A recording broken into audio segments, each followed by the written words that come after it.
esta serie de sermones que le hemos llamado nuestra serie ¿Quién dicen ustedes que soy yo? Una pregunta que Jesús les hace a sus discípulos en un momento clave. Él les dice, ¿qué dice la gente acerca de mí? ¿De quién soy yo?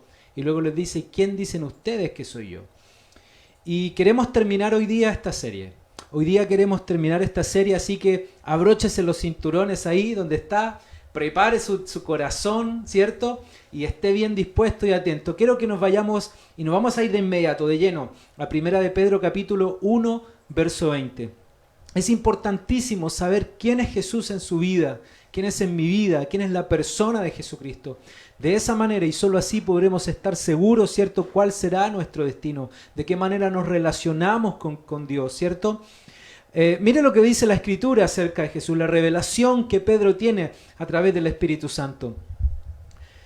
Cristo, a quien Dios escogió antes de la creación del mundo, se ha manifestado en estos últimos tiempos en beneficio de ustedes. Por medio de él, ustedes creen en Dios, que lo resucitó y glorificó, de modo que su fe y su esperanza están puestas en Dios. ¿Qué quiero decirle? Lo primero y número uno, Dios escogió a Jesucristo. Esto no es obra de un acto de improvisación, no es que estaba la Trinidad ahí en los cielos, ¿cierto? Padre, Hijo y Espíritu Santo, y de repente pensaron y dijeron, ¿qué vamos a hacer? ¿Y ahora quién podrá ayudarnos? ¿Ahora quién podrá defendernos? No, Dios escogió a nuestro Señor Jesucristo antes de la creación del mundo. Y Jesús estaba entonces desde siempre. Jesucristo existió desde el inicio, ¿cierto?, del universo, de todo lo creado. Lo escoge antes de que comenzara el mundo. Y uno se pregunta, ¿cómo, pastor, entonces?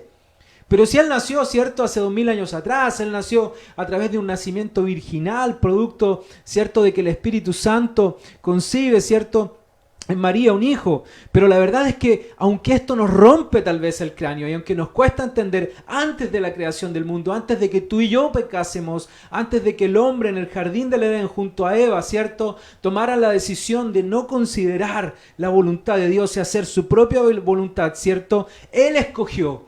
Antes de aquello, Dios escogió enviar a su Hijo Jesucristo para salvación tuya y para mi salvación. Él escogió perdonarte mucho antes de 2000 años atrás.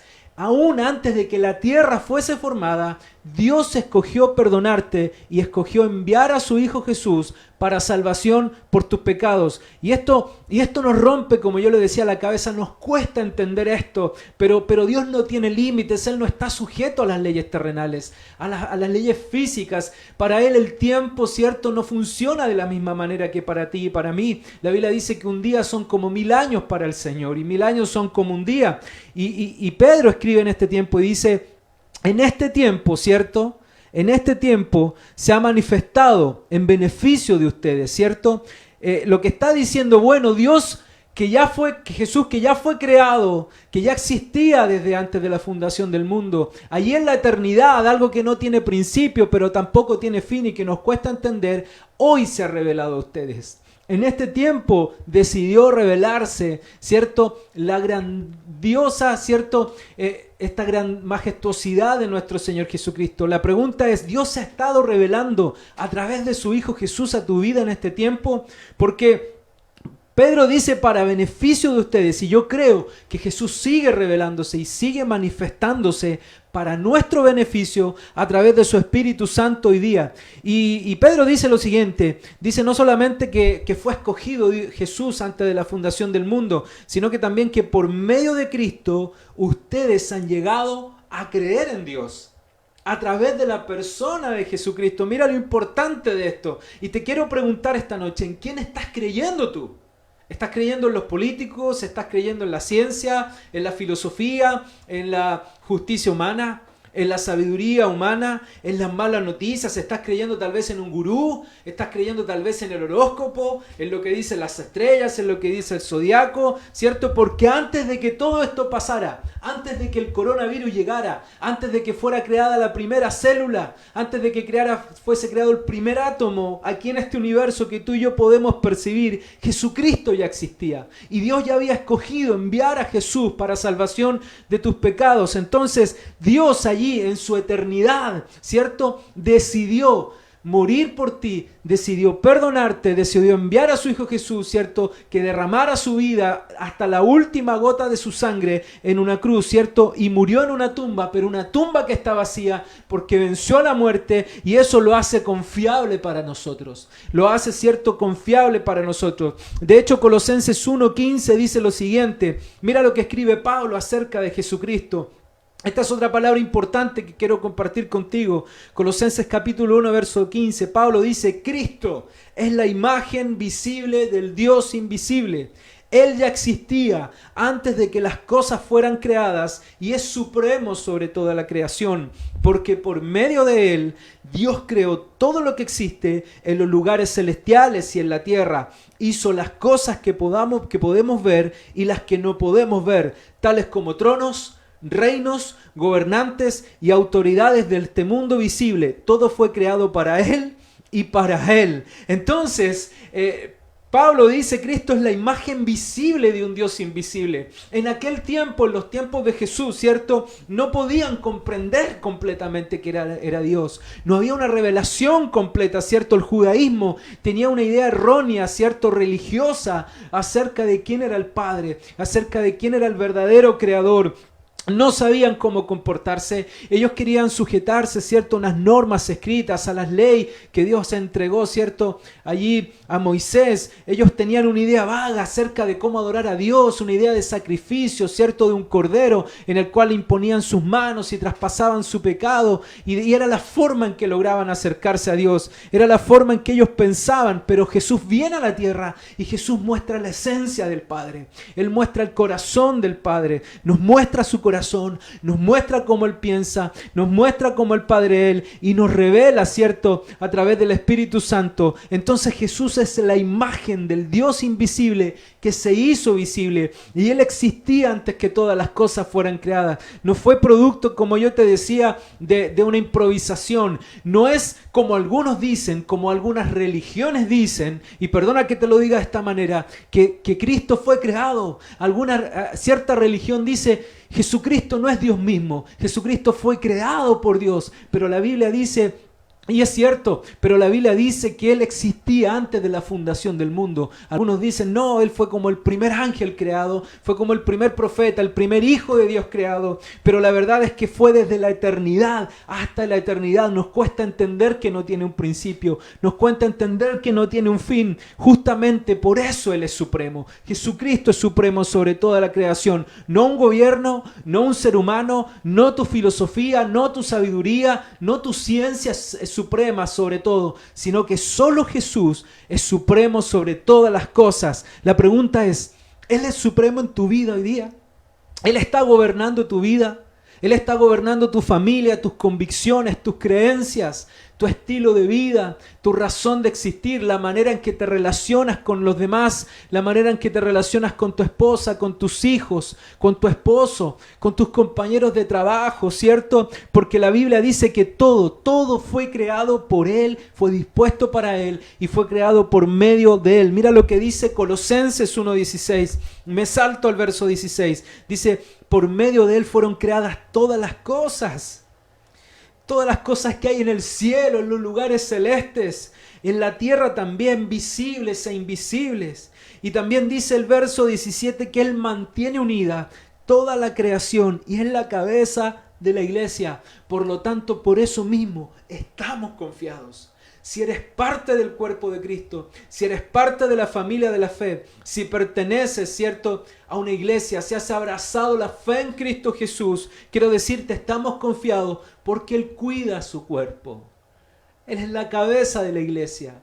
Y dice que es cierto que la iglesia es el cuerpo de Jesucristo y no hay ninguno de nosotros que odie nuestro propio cuerpo. Y Jesús, como cabeza de la iglesia, está preocupado de cuidar el cuerpo, su propio cuerpo. Y dice, Cristo también es cabeza, ¿cierto? Él es el principio supremo sobre todos los que se levantan de los muertos, así que es el primero en todo. Quiero decirte esta noche, Cristo cuidará de su iglesia, cuidará de ti, está cuidando de ti, está cuidando de nosotros como iglesia. ¿Por qué? Porque Él es el novio que va a venir a buscar a su iglesia. La iglesia es representada como la novia de Cristo, la futura esposa de Jesucristo. Por lo tanto, Él quien escogió a su iglesia, quien te escogió a ti, quien me escogió a mí, quien creó todas las cosas, ¿cierto? Ya está en su corazón y estuvo en su corazón en la eternidad. Guardar tu vida, guardar tu salud, guardar tu familia y sostenerte en tiempos de dificultad. Sostener a su iglesia en estos momentos. Y esto sí que es tremendo, porque mira lo que dice el verso siguiente. Dice, pues a Dios en toda su plenitud le agradó vivir en Cristo. ¡Wow! Eso es tremendo, es verdaderamente tremendo, porque yo me imagino a los religiosos de la época, me imagino a los fariseos, me imagino a la gente, ¿cierto?, apegada a las normas, a las estructuras de la época, y que de pronto lean esta escritura que dice que Dios en toda su plenitud, es decir, todo completo, nuestro Padre Celestial, le agradó habitar, le agradó vivir en la persona de Jesucristo. Y estos religiosos se preguntaban, ¿pero cómo? ¿Cómo es eso posible? ¿Qué? ¿Cómo va a ser Dios Jesús? Pero si es el hijo de José, es el hijo del carpintero. Nunca ha salido nada bueno de donde él viene, es un ser humano, es de carne y hueso, ¿cierto? Es aquel que se sienta con pecadores en la mesa, es aquel, ¿cierto?, que defiende a una mujer a punto de ser apiedrada. Es aquel que permite que una mujer de mal vivir, una mujer pecadora, ¿cierto?, se ponga en sus pies a derramarlos con lágrimas y con sus cabellos enjugue, ¿cierto?, sus pies. Es el que entra en la casa a comer en la casa de un cobrador de impuestos. ¿Cómo va a habitar Dios en la persona de Jesús? ¿Cómo toda su plenitud va a dejar? Es el que deja que los discípulos no cumplan con el ritual de lavado de manos antes de comer. Es aquel que no guarda el sábado, es aquel que sana un día sábado, es aquel que permite que sus discípulos no ayunen. ¿Cómo va a ser Él? Quiero decirte, Jesús es más y mayor que una costumbre religiosa. Jesucristo es mucho más que el sábado. Él es precisamente nuestro descanso. Así que si has estado guardando un día especial, como el día sábado, y estás siguiendo una religión o una estructura, quiero decirte, Él es mayor que aquello. Él es mucho más mayor que aquello. La mente religiosa no puede concebir esto. Nuestra humanidad, ¿cierto?, siempre se apega a las estructuras, se apega a las normas y nos gusta hacer cosas religiosas para buscar el favor de Dios. Pero la persona de Jesús no se condecía con eso. Él era totalmente contrario. No digo que haya pecado, porque la Biblia dice que aunque fue tentado en todo, Él no cometió pecado. Pero mira lo que nos enseña en este pasaje. Colosenses 2, te leo ahora, verso 6. Es otro pasaje que te quiero compartir. Dice lo siguiente: por lo tanto, de la manera que recibieron a Cristo Jesús como Señor, ahora deben seguir sus pasos. Y es la palabra para Dios, de Dios para ti y para mí en esta noche. Luego el verso 7, arraíguense profundamente en Él. ¿En quién? En Jesús. Y edifiquen toda su vida sobre Él. Entonces, solo entonces, la fe de ustedes se fortalecerá en la verdad que se le enseñó y rebosarán de gratitud. Y este es un mensaje grande para ti. Verso 8. No permitan que nadie los atrape con filosofías huecas y disparates elocuentes que nacen de pensamiento humano y de los poderes espirituales en este mundo y no en Cristo, pues en Cristo habita toda la plenitud de Dios en un cuerpo humano. Pero ¿cómo es esto, pastor? ¿Cómo puede ser que en un cuerpo humano? Quiero decirte, Él es un cuerpo glorificado, ¿cierto? El cuerpo de Jesús, no se le quebró ningún hueso, aunque su costado fue traspasado, Él venció la muerte, Él está sobre las leyes naturales, ¿cierto? Él se levantó de su tumba, y Pablo en el verso 10 de este capítulo 2 de Colosenses dice, de modo que ustedes también están completos mediante la unión con Cristo, quien es la cabeza de todo gobernante y de toda autoridad. Entonces, ¿sabes qué? Arráigate profundamente en Él.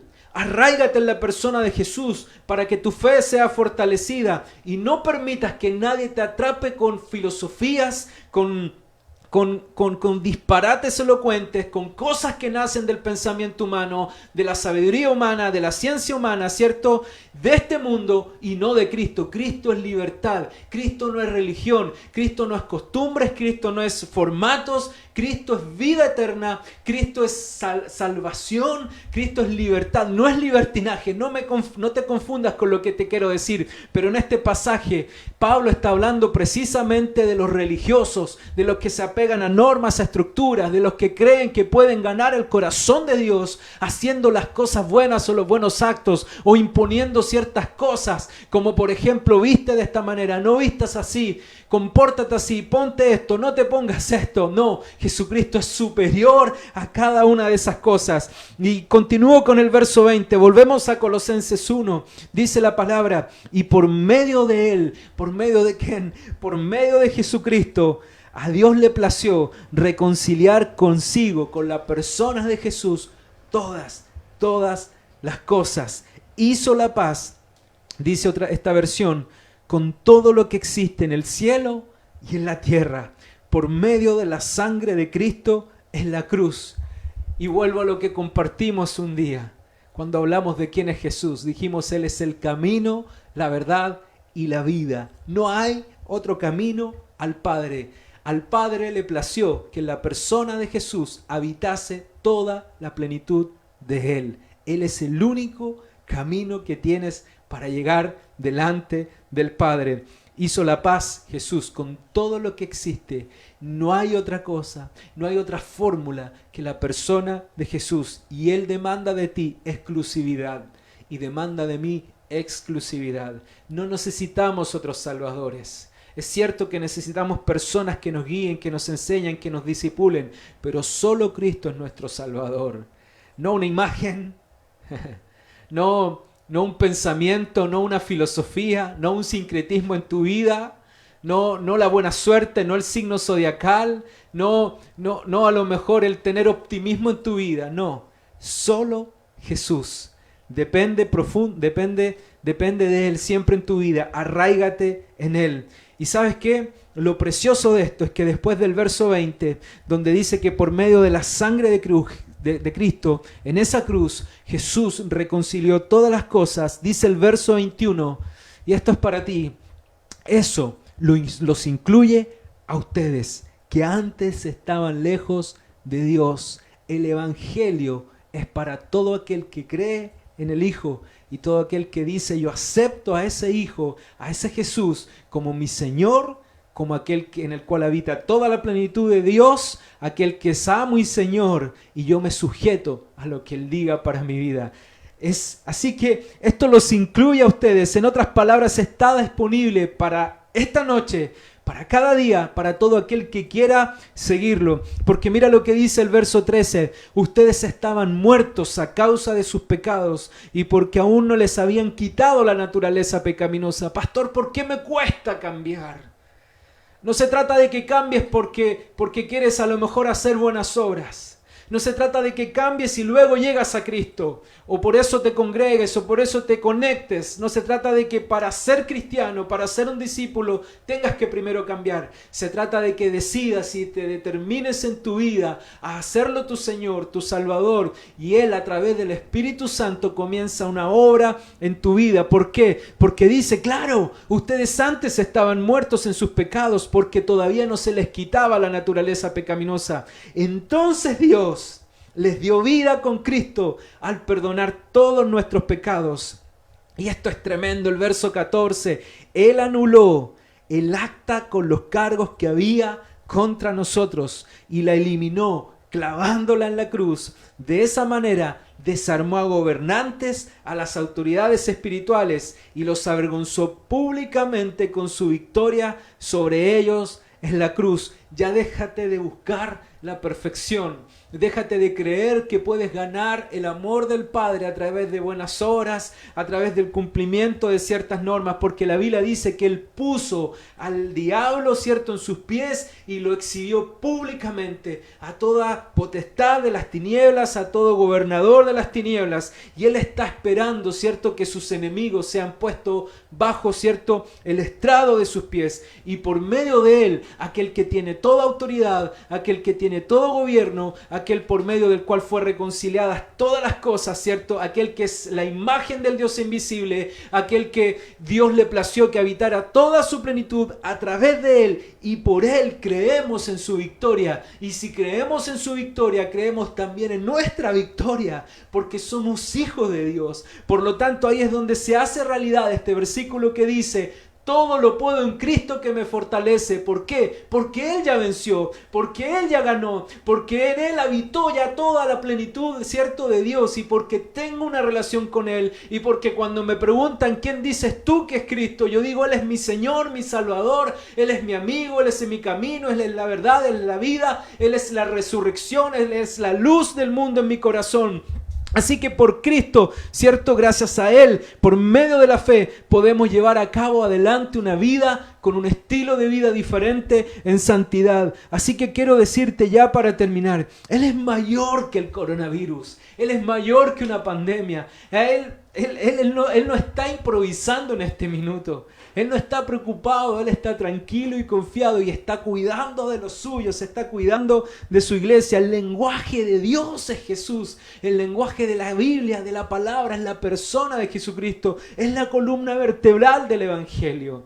Es la razón por la cual hacemos este en vivo, porque estamos transmitiendo este video. Hoy Dios está expresando su amor a tu vida, a tu familia, a través de la persona de Jesús. Por medio del Espíritu Santo lo está revelando en tu vida. Y antes que tú y yo nos desviásemos, antes que todo existiese, antes de que el planeta Tierra fuese formado, Cristo ya existía. Cristo ya existía antes de todo lo que ves. Y ya con esto quiero terminar. Juan capítulo 1, este es uno de mis pasajes favoritos. Te quiero contar, es uno de mis pasajes más favoritos que tengo. Juan capítulo 1, por si a alguien le queda duda, por si algún religioso todavía dice Jesucristo no es Dios, Jesús es Dios mismo. Nos cuesta entender esto, nos rompe la cabeza cómo 3 personas pueden ser un solo Dios, cómo es el Padre, el Hijo y el Espíritu Santo uno solo, y nos cuesta entender.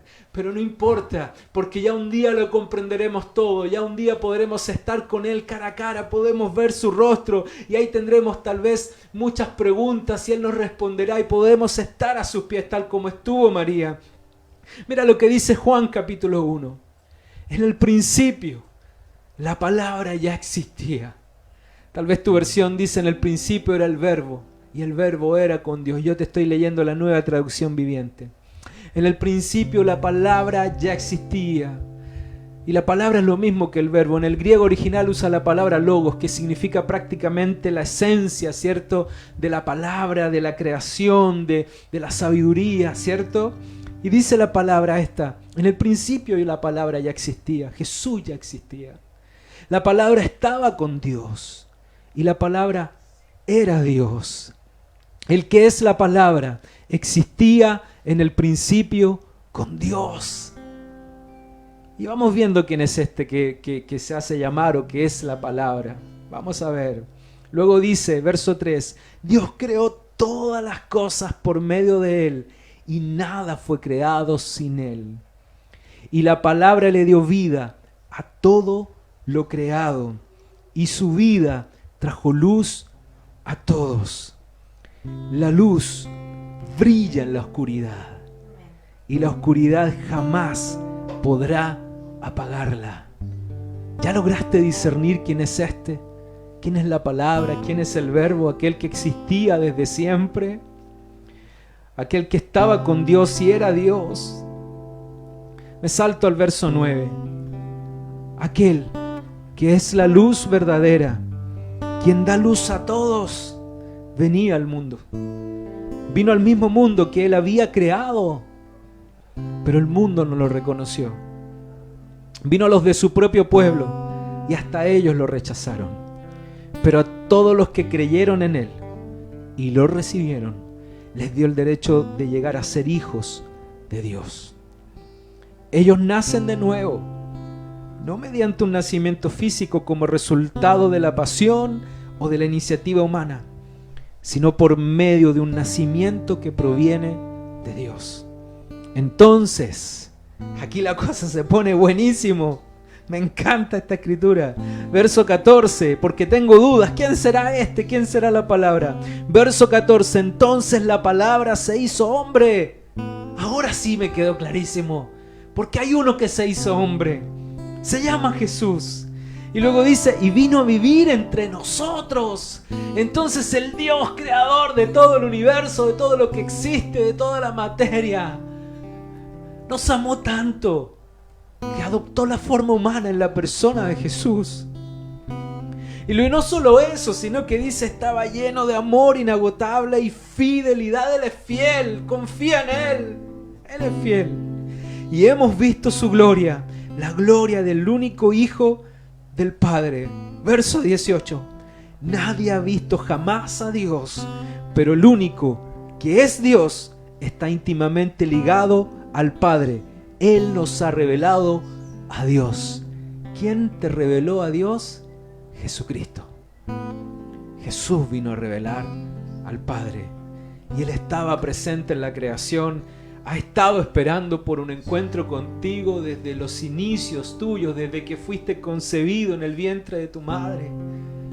Desde antes de la creación de todo, ya estabas en su corazón. No eres producto de la improvisación, no eres producto de la casualidad.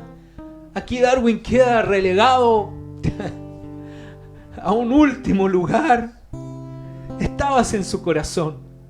Y hay un nuevo inicio cuando Cristo llega a tu vida. Como nos compartía Manuel, por ejemplo, con Francisca. Hay una nueva vida. Cuando aquellos que desean y anhelan y tienen una necesidad. Porque la Biblia nos dice que nada puede detener la luz. Jesús es la luz. Él dijo, yo soy la luz del mundo. Nadie la puede apagar. No es una luz artificial creada por el hombre. No es una luz como si yo apagase esta luz que me alumbra en esta hora. Me voy a negro, no. Él es la esencia de la luz. Y nada puede apagar esa luz. Y nadie puede separarte del amor. Ni una pandemia global, ni un coronavirus. Nadie puede impedir que Cristo brille en tu casa, que brille en tu vida, que ilumine tu rostro, que tu rostro resplandezca. Si estás arraigado en Él, en la persona de Jesús. Si has decidido seguirle, si has decidido creerle, porque no hay obscuridad que lo pueda vencer. Cristo es libertad y fue escogido Él. Mira, Él lo escogió Dios antes de la creación. Por lo tanto, Él también te escogió a ti. Esto me quiere decir, Él tiene autoridad y Él tiene un plan. Él tiene un plan. Una vez más, no está improvisando. Y tú y yo estamos dentro de ese plan. Su iglesia está dentro de ese plan. Entonces, pastor, estoy desesperado. ¿Qué será de la iglesia en tiempos de coronavirus? ¿Qué será de mi casa, de mi familia, de mi negocio, de mis finanzas? ¿Qué será de mi salud? Él tiene un plan para ti. Tiene un plan eterno, un plan que nos cuesta concebir. Pero ¿cómo me conoció antes que creara el universo? Sí, te conoció porque es Dios, es tu creador. Porque nuestra mente finita no alcanza a comprender tanta grandeza. Pero un día se nos quitará este velo que tenemos y podremos verle cara a cara. Podremos estar con nuestro Señor Jesús. Tú estás dentro de ese plan. En el libro de Génesis, Jesús es la simiente de la mujer. En Éxodo es el Cordero de la Pascua, en Levítico es el sumo sacerdote, en el libro de Números es la nube de día, la columna de fuego de la noche, en Deuteronomio es el profeta que es similar a Moisés, en Josué es el capitán de nuestra salvación, en Jueces es nuestro juez, nuestro libertador, nuestra salvación, el legislador, en Ruth Él es la redención, Él es nuestro redentor, en Samuel es nuestro profeta, en Reyes y Crónicas es nuestro rey que reina, en Esdras es el que nos reconstruye los muros, ¿cierto?, derribados de las vidas humanas. En los Salmos es nuestro pastor, Jehová es mi pastor, nada me faltará. En Proverbios, en Eclesiastés es nuestra sabiduría. En Cantar de los Cantares Él es el amado, es el esposo que viene a buscar a su esposa. En Isaías es el príncipe de paz. En Jeremías es el renuevo justo. En Oseas es un esposo fiel que redime a una mujer pecadora. En Joel es el que bautiza con fuego de Dios, con fuego del Espíritu Santo. En Mateo es el rey de los judíos. En Marcos es el siervo de Dios. En Lucas es el hijo del hombre. En él, sintiendo lo que tú sientes, haciéndose, cierto, de naturaleza humana. En Juan es el hijo de Dios. En Hechos es el salvador del mundo. En Romanos es la justicia de Dios. En Gálatas es la libertad, es la gracia de Dios, es aquel que te da libertad. En Efesios es la cabeza de la iglesia. En Judas es el fundamento de tu fe. Y en Apocalipsis es el rey que viene a buscar a su iglesia. Él es el pan de vida, Él es la vid verdadera, es la puerta, es la fuente de agua viva, es el amigo, es el buen pastor, es la luz del mundo, es la resurrección y la vida, es la cabeza de la iglesia, es el novio, es el único mediador entre Dios y los hombres, es el Cordero de Dios, es el iniciador y perfeccionador de nuestra fe. Él es el alfa y la omega, es el jinete del caballo blanco, es el que está vestido con mantos de sangre, es el primogénito de toda la creación, es el león de la tribu de Judá, es aquel que tiene ojos como llama de fuego, es aquel que venció a la muerte. Él es la raíz de David, es aquel del cual de su boca sale una espada afilada. Él es aquel quien fue, quien es y quien ha de venir, es aquel en el cual en su muslo está escrito: Rey de reyes y Señor de señores. Gloria a nuestro Señor. Yo te quiero invitar a orar allí, que el Espíritu Santo comience a revelar a tu corazón a la persona de Jesús en esta hora. Quiero preguntarte, para terminar esta serie de ¿quién es Jesús? ¿Quién es Jesús para tu vida hoy? ¿Quién dices ahora en este momento que es Jesús en tu corazón y en tu vida? Vamos a orar. Levanta tus manos donde estás, allí donde estás. El Señor va a hacer algo. El Espíritu Santo te va a revelar a Jesús. Padre, en el nombre maravilloso de aquel por el cual es sobre todo nombre, en el nombre de Jesús de Nazaret, nos presentamos delante de ti.